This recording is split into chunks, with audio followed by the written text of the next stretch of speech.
श्री गणेशाय नमः. श्री स्वामी समर्थ. सुप्रभातम. नमस्कार. सिया ऑफिशियलवर आपले सुस्वागतम.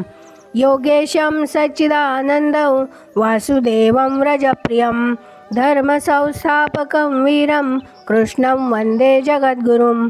आज आपण महाभारतातल्या पहिल्या खंडातल्या आदिपर्वातले शांतनोपाख्यान पर्व पुढे वाचायला सुरुवात करूया. या पर्वातली द्रोण शिष्यांची प्रात्यक्षिके हा कथाभाग आपण वाचत आहोत. तो आता आपण पुढे वाचूया. वैशंपायन म्हणाले, तो तरुण वीर दिसल्याबरोबर तेथे जमलेला सारा समाज हर्षाने बेभान झाला. निरनिराळी वाद्ये वाजू लागली. शंखांचा ध्वनी आसमंतात दुमदुमला आणि प्रेक्षागारातील प्रेक्षकांनी उच्चारलेले अनेक प्रकारचे उद्गार सर्वत्र ऐकू येऊ लागले. अहो, हा तर कुंतीचा भाग्यशाली पुत्र, मध्यम पांडव, हा प्रत्यक्ष इंद्राचाच पुत्र, हा कुरुकुळाचा उद्धार करता, अस्त्रवेत्या वीरामध्ये हा अग्रगण्य आहे, हा धर्मनिष्ठांचा नेता आहे, चारित्र्यवंतांचा हा आदर्श आहे, हा शिलेचे आणि ज्ञानाचे अप्रतिम निधान आहे. प्रेक्षकांच्या तोंडून बाहेर पडलेले अर्जुनाच्या स्तुतीचे हे शब्द ऐकताच कुंतीच्या नेत्रातून आनंदाश्रू झरू लागले आणि त्यामुळे तिचे वक्षस्थळ आर्द्र झाले. प्रेक्षकांच्या त्या कोलाहलाने धृतराष्ट्राच्या कांठळ्या बसल्या आणि संतुष्ट मनाने तो विदुराला म्हणाला, विदुरा, विलक्षण खवळलेल्या सागराच्या गर्जनेप्रमाणे हा कशाचा प्रचंड ध्वनी रंगभूमीवर एकाएकी ऐकू येत आहे. हा आवाज तर प्रत्यक्ष आकाशाचाच भेद करीत आहे.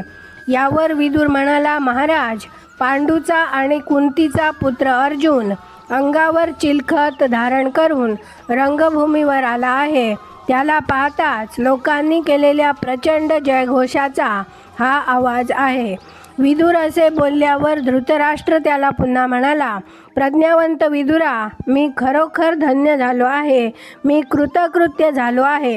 कुंतीपासून जन्मलेल्या अग्निसमान तेजस्वी असलेल्या 3 पुत्रांमुळे मला आता कसलेही भय उरले नाही. द्रोणाचार्यांचा हा केवढा मोठा अनुग्रह झाला आहे माझ्यावर.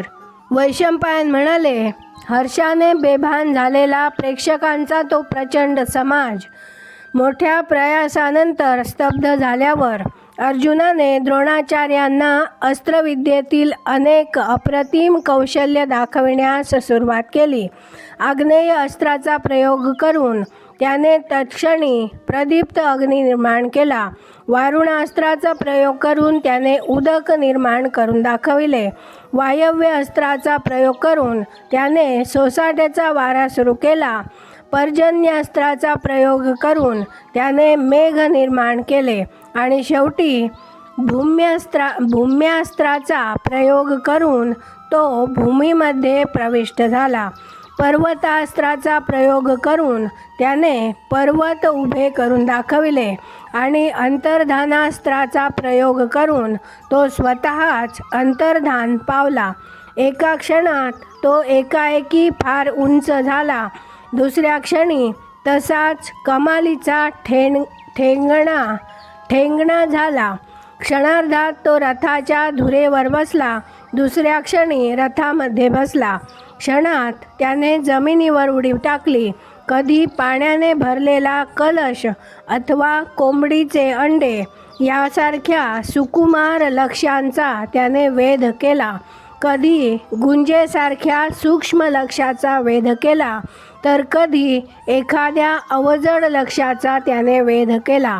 असामान्य चातुर्याचे निदर्शन करीत अनेक प्रकारच्या बाणांनी त्याने मोठ्या चमत्कारपूर्ण रीतीने वेध करून दाखविले.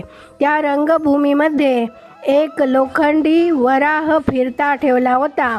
त्या फिरत्या वराहाच्या तोंडात अर्जुनाने एकाच वेळी 5 बाण इतक्या अफाट वेगाने मारले की 5 वेगवेगळे बाण नसून हा एकच बाण आहे असा प्रेक्षकांना भास झाला.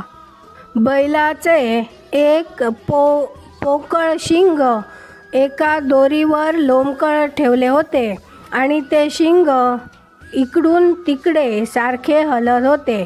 अशा त्या हलत्या पोकळ शिंगातून अर्जुनाने लागोपाठ 21 बाण मारले आणि आपले लोकोत्तर सामर्थ्य सर्वांना दाखविले.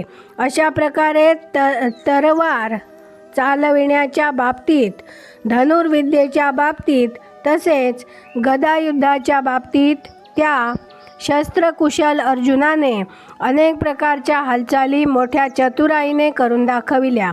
शस्त्रविद्येला अर्जुनाच्या प्रावीण्याचे हे प्रात्यक्षिक जवळजवळ संपत आल्याबरोबर जमलेला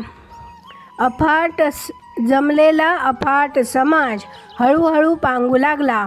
वाद्यांचा गजरही मंद होऊ लागला. एवढ्यात प्रेक्षागाराच्या दरवाजाजवळ दंड थोपटल्याचा फार मोठा आवाज ऐकू आला.